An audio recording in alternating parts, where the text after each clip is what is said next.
Hello, my name is Tiffany and welcome to Keystone. I'm here with Dennis Urban, CDT. In this video, we'll take a look at the Itsoclear Clasp and how to shape it properly. These clasps are beyond affordable and simple to use as long as you do it right. This demonstration will ensure you and your patient make the most out of this unique, one-of-a-kind product. Thanks, Tiffany. From the get-go, you can see how thin and clear these clasps are, which makes them easy to adapt with a little bit of heat. By heating it up, you can adapt it to a patient's natural tooth and incorporate it into the denture. There are two ways to heat Itsoclear clasps, one with a torch and one with a hot air gun. Today we'll be using the torch or Bunsen burner method. The first thing we do, we take our universal clasp. Universal clasps are for bicuspids or anterior teeth. It's a little bit thinner. So we're going to heat this up over the flame, and you don't want to heat it up too much, otherwise you'll get bubbling. Just keep testing it to make sure it's hot enough. Here we go. So we have a nice adapted clasp. And the next thing we want to do is create a retention loop. In order to finish the loop, I'll take an alcohol torch and heat up the rest of the clasp. I bring it around, heat up my loop, let it cool. You can now cut the excess material off the clasp. You can do this by heating up a barred Parker blade or a scalpel knife. Cut off the excess, like that. Place it back onto the tooth.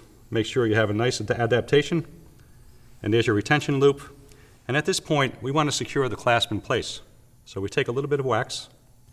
You can use sticky wax or you can use regular wax. I'm going to take a little bit of this red wax here. I use the red wax to show you. Now we have the universal clasp adapted to the bicuspid.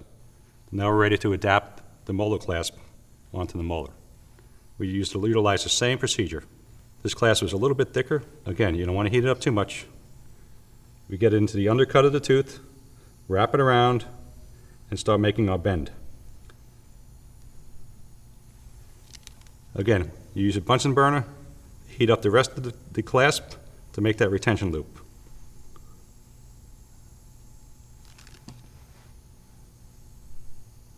There we go. Once that retention loop is made, again, we take our barred Parker blade or a scalpel knife and cut it.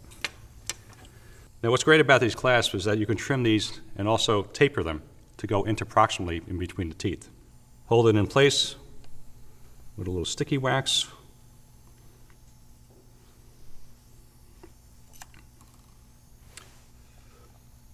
There we go. So now these two clasps have been adapted and set in place on a model. All this is done in under 4 minutes. And here's what the finished denture looks like. That looks great, Dennis. Thank you. Thank you for learning more about Itsoclear and how to shape it properly. You can get more information about this product and order it online, all at KeystoneIndustries.com, or call us at 800-333-3131.